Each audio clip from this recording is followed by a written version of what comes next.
Hi everybody, how are you? I guess just by way of introduction, just because we haven't spoken directly except through email so far, I'm Evan. I'm your instructor for this ethics class. Um, what I want to do this week is talk about a philosophical system that is not covered in the textbook. I think it's an important understanding of ethics that um, will be helpful as we move forward, right?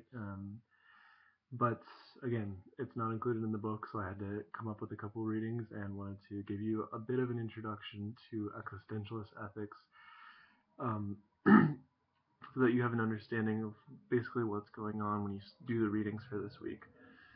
Um, One thing that I want to point out or just put out there, right, is that if you have any questions that come up throughout the week, and you want to chat with me, right? You have questions about what's going on.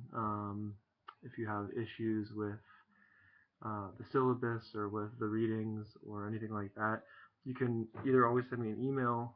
Definitely feel free to do that anytime at my Gmail account again.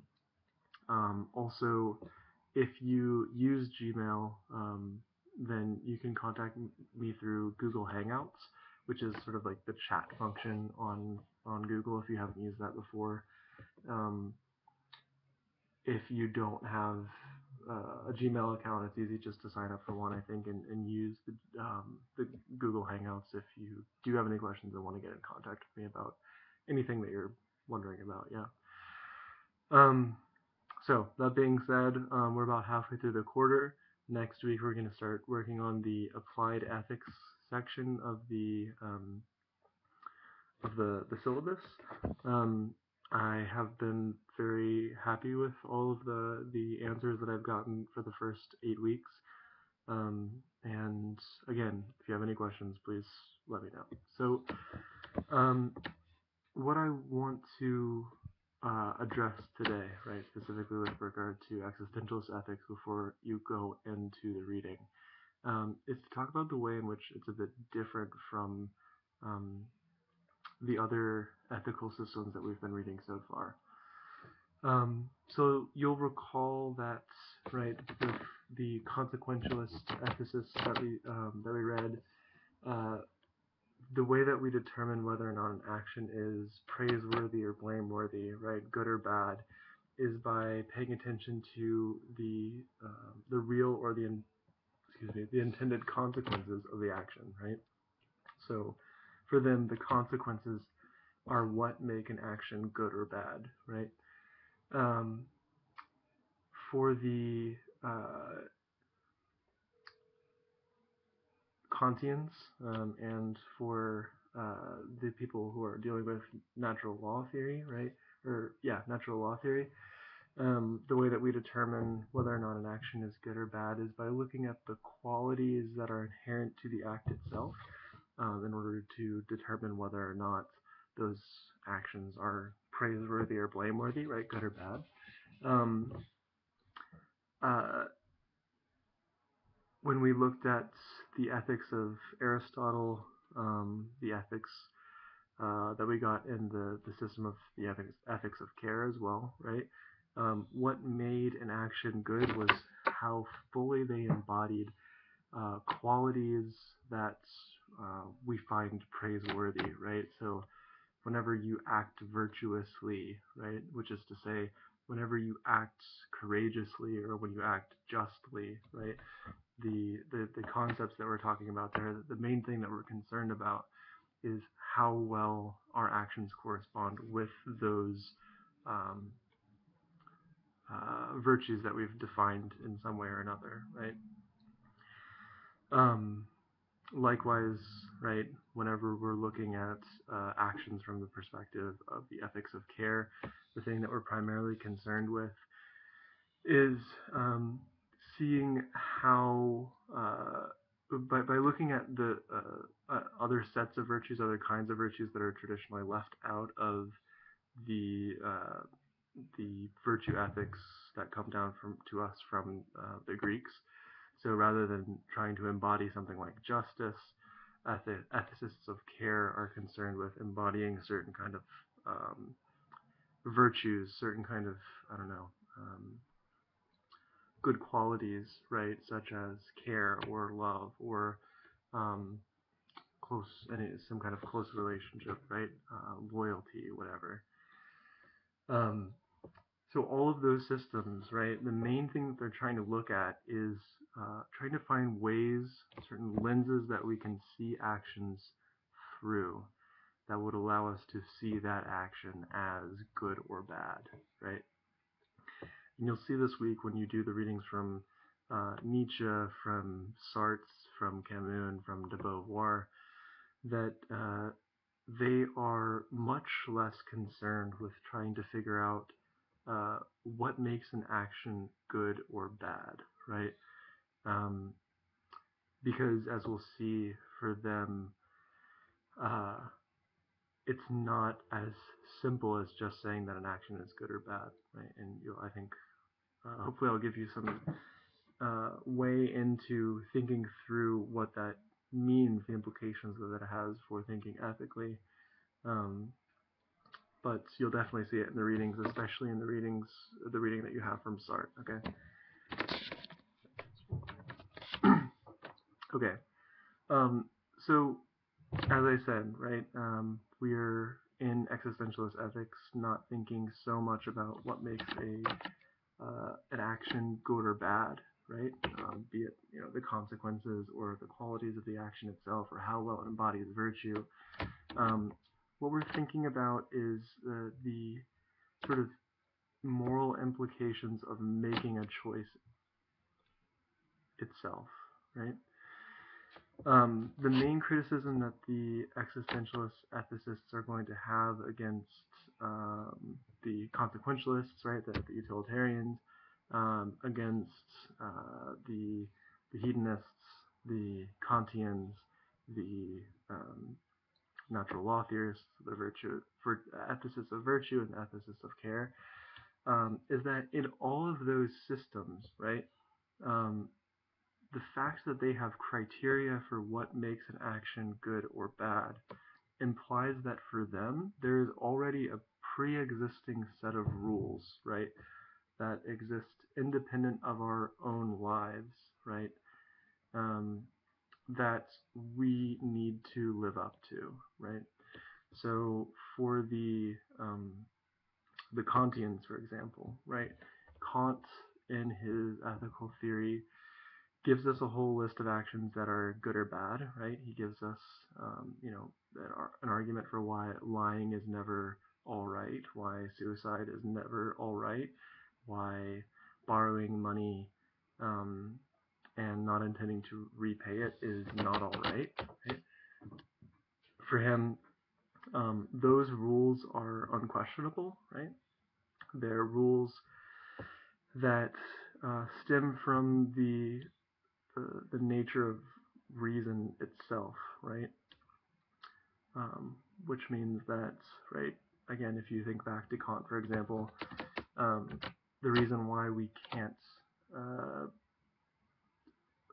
borrow money and not intend to repay it, right, is because if we were to borrow money and not intend to repay it, right, and we willed that everybody did that, right, then we would cause a logical contradiction. We would be embodying, our action would be embodying a logical contradiction, because we would be willing on one hand that people should lie whenever they borrow money, but if that were the case, then nobody would end up um, lending anybody else money, because everybody would know that nobody's going to repay it, right? So that very action is logically contradictory, right?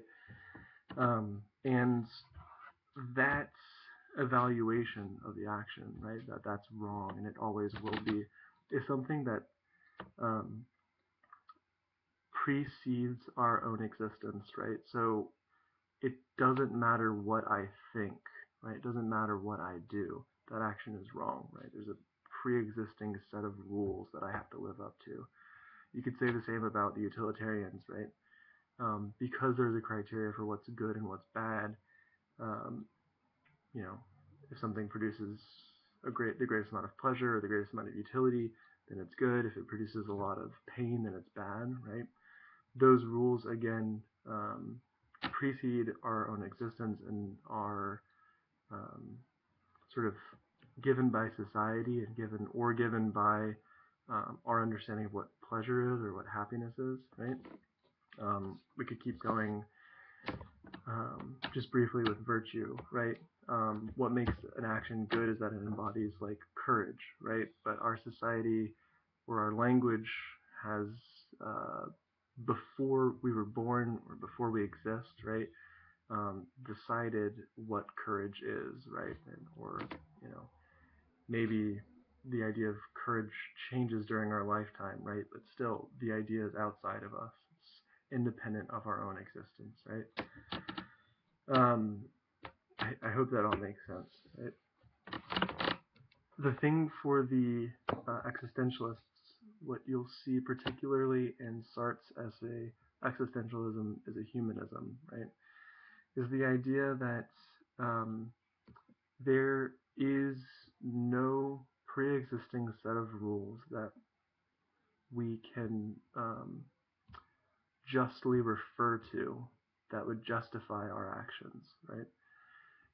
For him, right, there is no such thing as God, right? There's no um, transcendent, otherworldly lawmaker that can give us moral rules, right? Um, for him, for them, for the existentialists, the idea that we could determine a priori, right, before our experience, certain rules from the basis of logic, right, as Kant wants to do, that doesn't work as well, which I think you'll see. So they're all concerned with the idea that whenever we make a decision, right, we have to recognize that we're making that decision completely on our own, right? I think the really problematic thing about existentialist ethics is that there is nothing like there's nothing in existentialist ethics, right? We could really just put existentialist ethics in air quotes, scare quotes, because it doesn't exist in the same way that other systems of ethics exist, right?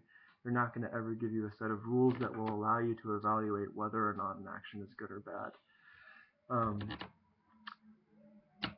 There's something, right, really reassuring about other systems of ethics, right? Whenever we look to Kantian ethics, utilitarian ethics, right, um, or whenever we're setting out to make a decision about what it is that we're going to do when confronted with an ethical problem, right, um, is hopefully, right, we can turn to one of these systems and say, all right, I don't know what to do. I'm going to take up a utilitarian position and decide what I should do based on the greatest happiness principle or the greatest utility principle, right? There's something really reassuring about that because it allows us to put the responsibility for making that decision onto someone else or onto, right, basically put it on John Stuart Mill, right, because he's made the decision about what's good and what's bad. Therefore, we're not deciding ourselves, right? We're just following a set of guidelines or a set of rules. Same thing with Kantian ethics, right? It's really reassuring to say, the example that a lot of people gave on their questions, right, was a problem with Kantian ethics is that you're never allowed to lie, right? So the classical example of a problem with Kantian ethics is that, say, a Nazi comes to your door and he's like, hey, are you hiding Jews in your attic, right? For a Kantian ethicist, it would be wrong to lie, right? And you'd say, yeah, they're in the attic, go find them, whatever, they're whisked away to die, right? But at least your action is right, according to a Kantian, because you are following the rules, right? The rules prescribed by this kind of ethics. Um,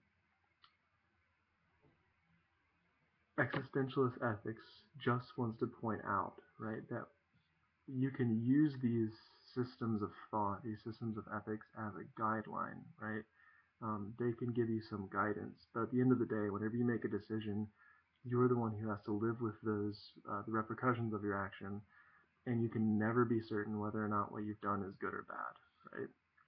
Um, so there's something very unsettling about that, right? This is what Sartre talks about whenever he speaks of anguish and despair, right? It's a very dark kind of philosophy because at the core of existentialist ethics is the fact that we're always ridden with despair about what we should do. We're always anxious and anguish ridden about what we should be doing, right?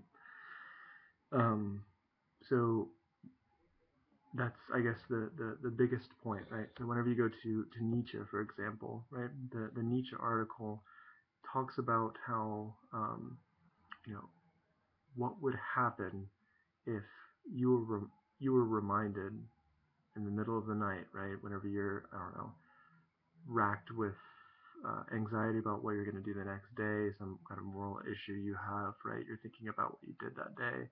If someone came to you and said, um, a demon he calls it, right, came to you and said, uh, what you do, right, will be repeated for the rest of eternity, right? What he's trying to point out there, right, is that there's a significant weight, right? It's not literally saying that we're going to repeat our actions for eternity, right? What he's pointing out is that whenever we make a decision, there's something extremely heavy about that, right?